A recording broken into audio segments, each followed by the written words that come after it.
Welcome back to my channel to a new blog. আশা করি তোমরা সবাই খুব ভালো আছো। আর আজকে তো অমাবস্যার পুজো আছে। অমাবস্যার পুজো আমি সেভাবে আলাদা করে দিই না, এমনি যেরকম নর্মালি ঠাকুরকে পুজো দেওয়া হয় আর কি। মায়ের বড় মার ছবি আছে, সেখানেই যা পুজো দেওয়া হয়। আর শিবুদা যে আমাদের দোকানে আসে বা আগের ব্লগগুলোতে দেখেছো, তো ও যাবে তারাপীঠ, আর ওর কাছে পুজোর টাকা দিয়ে দিয়েছি।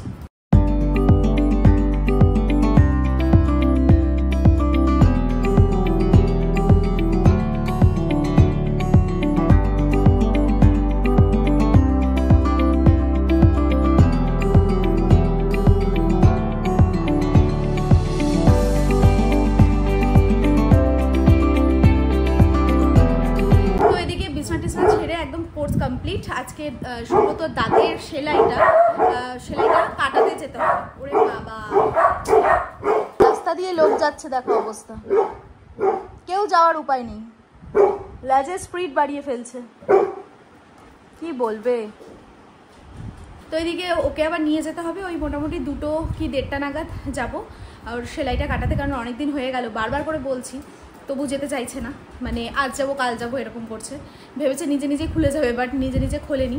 অ্যাকচুয়ালি ডাক্তার বলেছিল যে গরম জল দিয়ে কুলকুচি করলে ওটা হয়তো নিজে থেকে খুলে যেতে পারি, বাট সেটা তো আর করা হয়নি। তো কিছু করার নেই, এখন যেতে হবে। আর এদিকে স্নান টান করে তাড়াতাড়ি করে রেডি হয়ে নিই। আগে তেল ভরবো গাড়িতে, তেল ভরে তারপরে যাবো। আর আকাশটা দেখো, আকাশটা দেখে পুরো মনে হচ্ছে না শরতের আকাশ, জায়গায় জায়গায় সুন্দর লাগছে মেঘগুলো।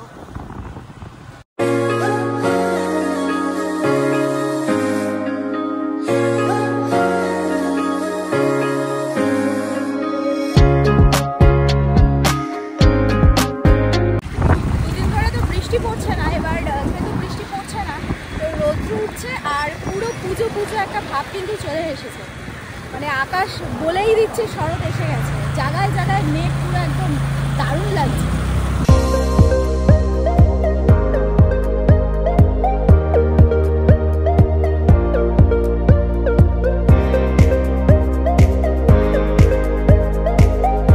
রানাঘাট চত্বরে মানে একটা পুজো পুজো ব্যাপার চলে এসছে। আর তারপরে আজকে অমাবস্যার পুজো আছে, কৌশিকী অমাবস্যা, তো পুরো মিলিয়ে একদম দারুণ জমজমাটি ব্যাপার। আর এইসব হোর্ডিং লাগানো দেখলেই তো পুরো পুজো পুজো, আর বাকি থাকে না কিছু। বাজার কলকাতার হোর্ডিং। এদিকের সুব্রতর দাঁতের সেলাই কাটিয়ে নিয়ে আসতে আসতে আবার বৃষ্টিতে পড়েছিলাম, তো যাই হোক নিয়ে তো চলে এসেছি। আর একদম ঠিকঠাকই আছে, ডাক্তার দেখে বললো একদম ঠিকঠাক, ওকে, একদম তাড়াতাড়ি ঠিক হয়ে গেছে। তো যাই হোক খাওয়া দাওয়া হয়ে গেছে, এখন সব এই বাসন থালা সব পড়ে রয়েছে, এগুলো এখন চটপট করে মেজে ফেলি।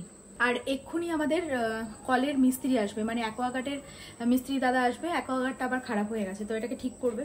তারপর বিকেলের দিকে রেডি হব, রেডি হয়ে যাব মেলায়।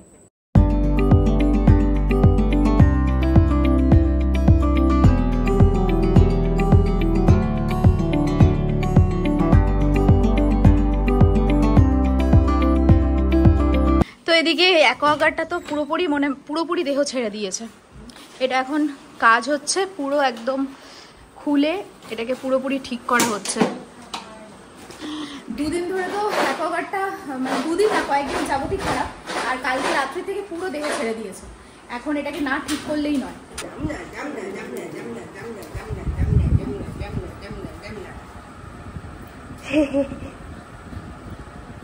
সবাই তো মোটামুটি রেডি হয়ে গেছে, মানে বাড়ির কাছে, খুব একটা দূরে না, তবুও হেঁটে যাওয়ারও পরিস্থিতি নেই, কারণ মায়ের তো আবার পায়ে ব্যথা। তাই টোটো দাদাকে ফোন করা হয়েছে, টোটো দাদা এক্ষুনি চলে আসবে।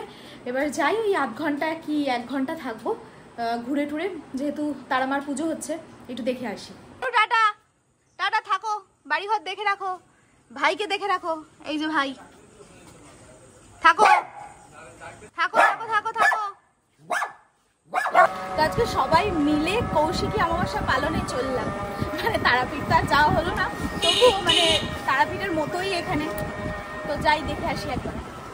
একটা গ্রাম্য এলাকা, তার মধ্যে পুজো হচ্ছে কৌশিকী অমাবস্যা। গ্রাম সাইডে যেমন হয় আর কি, চতুর্দিকে অন্ধকার তো থাকেই, তার মাঝখানে পুজো আর মেলা বলে একটু আলোর মুখ দেখা যাচ্ছে। ভেবেছিলাম একদম কাছাকাছি, আসলে এই সাইডটায় আমাদের কোনোদিনও আগে আসা হয়নি। এখানে যেই জায়গাটায় কালীমার পুজো হয়, মানে কৌশিকী অমাবস্যা পুজো হয়, সেখানে অনেক বছর আগে নাকি শ্মশান ছিল। তাই কৌশিকী অমাবস্যা তারামার পুজোর সাথে সাথে দেখলাম এখানে শ্মশান কালী মন্দির। আর মন্দিরটা আরো বেশি আমার ভালো লেগেছে এই কারণে, কারণ আমার রাধা মাধবও দেখছি এখানেই আছেন।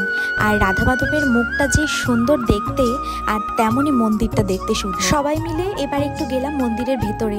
সামনের থেকে দেখলাম গিয়ে রাধা মাধবের পুজো হচ্ছে, আর সামনে যেসব ভোগ রাখা রয়েছে সেগুলো সব তারামায়ের পুজোর জন্য, মানে কৌশিকী অমাবস্যার পুজোর জন্য। এলাকাটা অনেকটা বড়, ওই যে বললাম এদিকে আগে ছিল শ্মশান। এলাকাটা অনেকটা বড়, আর সেই এলাকা জুড়ে বসেছে মেলা। তবে আমরা যখন গেছিলাম তখন তারামা এসে পৌঁছেছিল না। মেলা দেখেও যে মনটা আনন্দ হবে তা কিন্তু হচ্ছিল না, কারণ মেন উদ্দেশ্যটাই ছিল আমাদের মা তারাকে দেখা।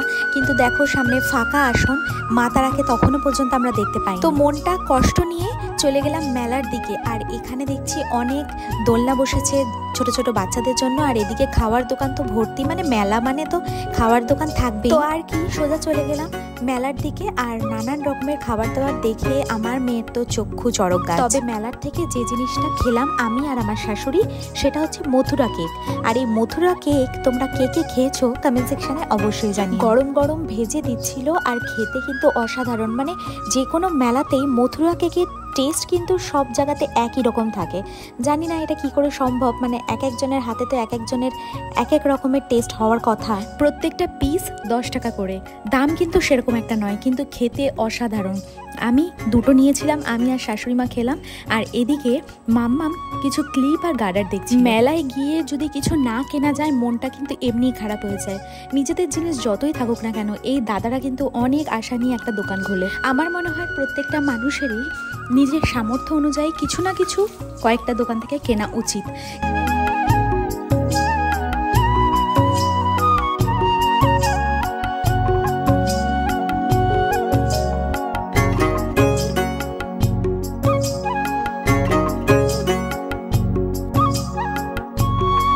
আর এদিকে মা জিলেপি নিয়ে নিল। মেলা মানেই তো গরম গরম জিলেপি, সাথে পাঁপড় ভাজা।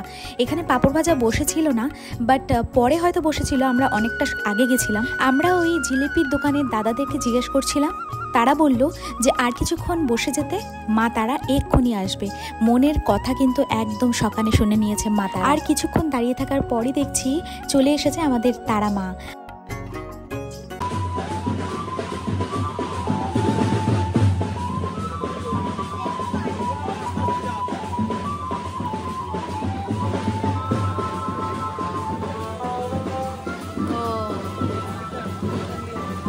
তো মাতারাকে নমস্কার করে আমরা চলে আসলাম। সামনে এসে দেখি আর এক তারামা বসে আছে আমাদের দর্শন দিতে। হয়তো গ্রামের পুজো বা মেলাতে সেরকম আড়ম্বর থাকে না, কিন্তু মনে কিন্তু একটা আলাদাই শান্তি পাওয়া যায়। তো যাই হোক, আজকের মতন ভিডিওটা এখানেই শেষ করছি। দেখা হচ্ছে নেক্সট ব্লগে।